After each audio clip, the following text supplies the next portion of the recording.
welcome to Careers in the Art Museum. I'm Isabella Custard, an intern at the Meadows Museum, and I'm here today interviewing Anne Lenhart, the museum's collection manager, about what she does. Thank you for being here, Anne. Can you start by telling us about what you do in a nutshell? Sure. Thank you, Isabella, for having me.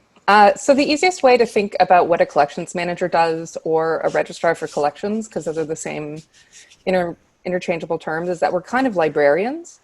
But instead of having books, we have art objects. So if you would come to me and ask me for a formal two-dimensional early 20th century landscape, I should be able to tell you, hey, these are the objects that we have that kind of fit that description, and let me talk to you more about them. So very, very similar to librarians in that sense. So what steps would one need to take to become a collections manager? So collections management, most people who end up in this kind of stumble into it, historically speaking at least. There are now programs, especially museum studies programs. Museum studies programs kind of lead people to understand what registration is, and they might pursue it through a graduate degree in that. Other than that, for the most part, it helps if you're OCD.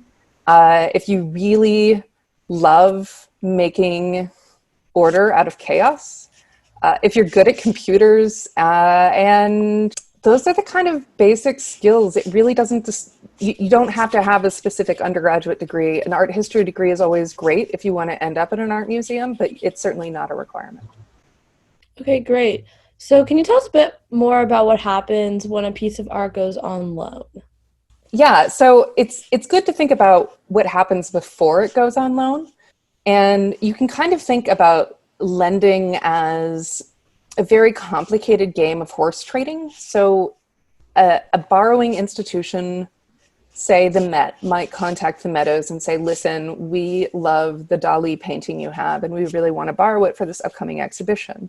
And then the Meadows has to think about, what do we want from the Met, right? Which isn't really very hard. But it helps if you think about it, because it's a very reciprocal type of a process that happens all over the world all of the time. So people are kind of constantly, curators are constantly considering, what is the value of this? Do I want this? Am I willing to let go of this in order to even start the conversation of getting a loan? And then after we get through that stage, we do a lot of assessment of the actual object. Is it safe to travel? Can it travel? How does it need to travel? Is the provenance really secure? Because we don't like lending pieces to, especially to Europe, or out of the country in any way, that don't have a clean title. So there's then a risk that somebody might want to take it for some reason or other. We think about what the facility is of the place where it's going. Do they have the safety protocols and environmental protocols that we would want them to have in order to lend our piece safely? Mm-hmm. And then finally, it's a lot of paperwork. Yes, I'm sure. Yeah. Wow. So what would be the process of getting that piece of art from point A to point B? So I think everybody just thinks about lending, and it's kind of like this magical, like Harry Potter, like it just like beep, gets there, which is not at all the case. It's actually a very laborious process that involves, more than anything, waiting. I think the other thing, to be a good registrar collections manager, you have to be really, really patient. Mm-hmm. So you can think about it, we have people who come and help us pack the object at the museum, and then typically somebody will travel with the work. So say it's me, say the piece is going to Seville. And to get there, I have my art object and it gets loaded onto a truck, and then I get on the truck, and then the art object and I together go to the cargo hold at the airport, and we hang out at cargo and we wait.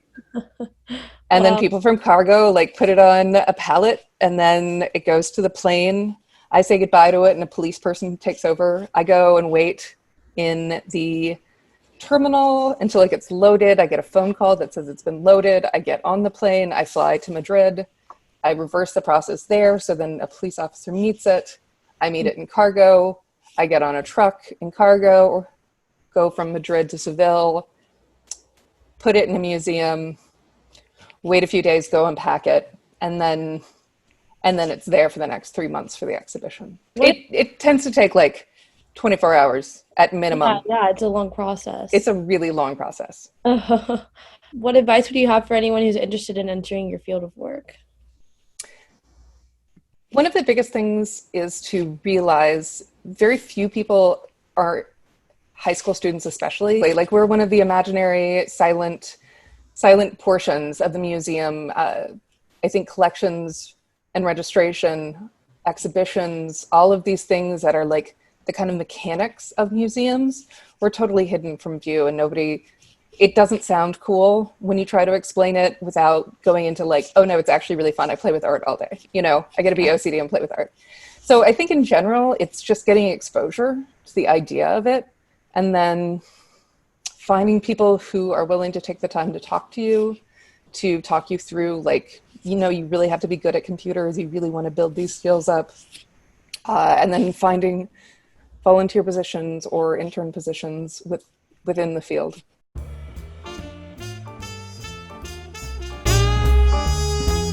What was one of the hardest pieces of art that you had to get from one place to another? So previous to being at the Meadows, I was at the DMA for 12 years. And without question, the longest process trip I've ever been on was to return Mikhail Borman's that had been lent to a museum in Tel Aviv. And it was coming from Tel Aviv to Dallas. So Israeli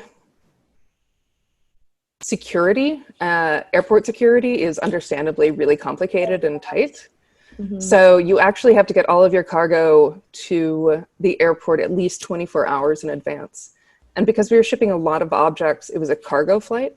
And cargo flights are notorious for not being in any way subject to normal schedules because they don't have any people on them. So it doesn't really matter. Mm-hmm.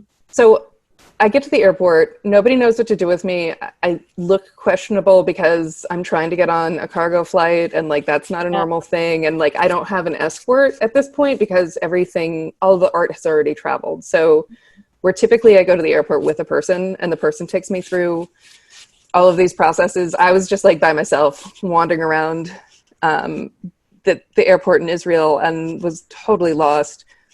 Anyway, I ended up finding the place I was supposed to stand. And nobody came to meet me for a very long time because the flight was going to be like 2 hours later than we were anticipating. So long story short, I finally get on the flight and we fly to Luxembourg. And then we take everything off the plane and put it on our truck in Luxembourg. And then we drive to Belgium. And that's just like a weird, like that doesn't normally happen, but it was something about like the like number of lenders, not lenders, but the sponsors that had happened in the shipment. So they decided that they had a better deal going through the Belgian cargo airline at that point. So we transferred from one country to another and went through all the security. We then loaded back all of our cargo on a different plane.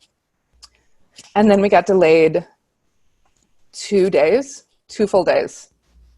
Yep, I mean, I slept a lot, but there was nothing to do. And we never, like, it wasn't like I was told, hey, it's going to be 48 hours until this plane takes off. It's like, you could go do the tour. Right, I would go do something. But instead it was like, we're delayed 3 hours. We're delayed 3 hours. We're delayed 3 hours. That's the worst. Wow. It was awful. So it ends up that, you know, we get to New York 48 hours later. I have to then go through cargo in New York.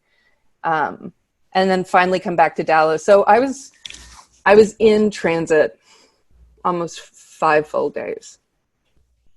Wow. Yeah. I mean, I did get to spend a week in Israel. So I'm not going to like, great. I'm not going to knock the experience because it was well worth it in the end, but man, it just went on forever. Yeah, that is. Wow. Yeah. So thank you so much for joining us today, Anne. Thanks for watching Careers in the Art Museum.